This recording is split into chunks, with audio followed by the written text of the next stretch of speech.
Guys, for today's video guys, mag-record ta og audio gamit ang BandLab. Ang BandLab guys is free na siya to download. Ato lang ka sa ilang website, Cakewalk by BandLab. Tapos mag-login ka, free download na sila sa ilahang software. So, mo ni siya ang forma niya guys. Mo din siya ginatawag do. So, ang pag-abutan nimo guys, pag ma-download na nimo siya, kasagaran mo ni siya ang buhaton good new project, pero ako nakaset naman ko, so inyo ha ba pinduton niyo ng new project. So mo na siya kunyari guys, pag sa new project, so ang inyong buhaton na is pindot lang kag E sa keyboard. So mo na siya ang new mute solo record, kanya kani monitor ni siya. So mo na ni siya ako ang na-create guys. Nagbuhat ko daan sa BandLab na siya built-in na plugins.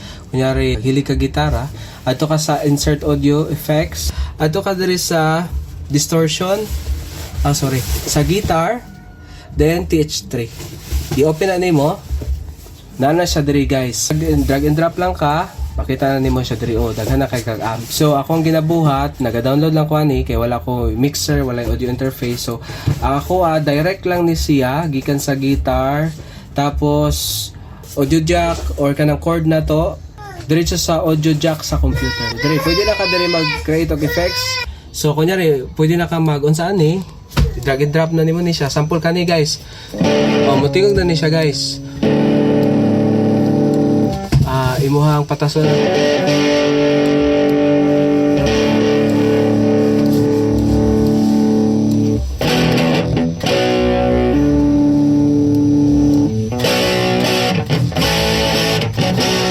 So ikaw pa magtimpla ni guys.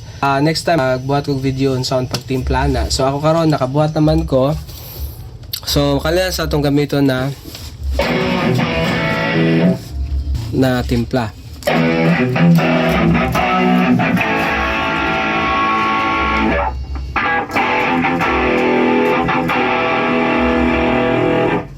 Mag-sample ta og record guys. Mo ni siya pinduton nimo kung mag-record ka kani siya. R sa keyboard which is record or pinduton nimo na. Nag-set po dai kog metronome guys. Diri ka mag-set og metronome kani double click nimo ni kani naka-set ni siya 160. Pwede nimo siya i-click manually, ikaw magpili unsa imong gusto na kapaspason. So mo na siya metronome guys. Set na kog 160 para sa ato ang sample nga record karon. So mag-record ata.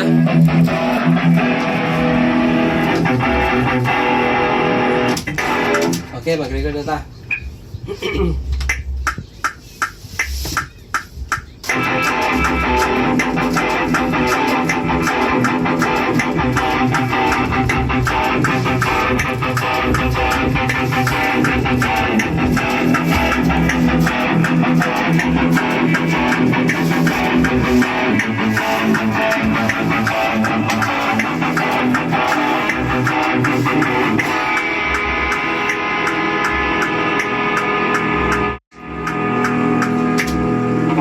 So wala na siya guys, naka-record ita. So another track na punta guys para sa ato ang lead. So diri na po ka, mag-press ka og E for new tracks. Press na po ng record. O nya, diri na po ka. Okay?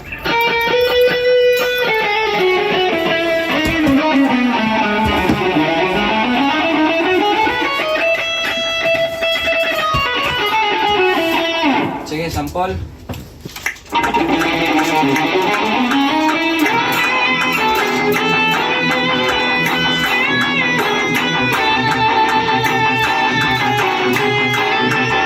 Okay, so wala na tag record. So mo na ni siya ato ang buhaton. Kung saan pag-export karon wala na tag record. Atong buhaton na Control A. Tapos ato ka sa file. Then export audio. Tapos ato ka sa location, ibutan ako siya sa drive D. Tapos iset nimo ang project name, unsay imong gusto ni, ang title ani is Liron. Okay. Tapos iset nimo ni siya MP3 kay kasagaran gid ani naka wave file ni siya. So ayon na siya wave file kay bugat MP3 lang ta. And then export. Magawas na siya guys. Pinduto nimong okay. Nano na siya guys. Mixing down. Ano na siya. Pag mahuman na siya guys. Boom. Ato na nang i-X na nato ni siya. Tanaw na nato sa ato ang drive D. Atong drive D guys. O dara-daradang leron uplock na siya. So guys, humana na ta og record na export na pod nato. So ang akong buhaton is i-upload na ko niya sa YouTube para madunggan ninyo ang quality niya. Unya para kamo na pod mag-record para sa inyo ha. So kung naman may mga pangutana, comment down below lang para ako matubag sa sunod na tong video. Unya mo lang to. Thank you so much. Bye bye.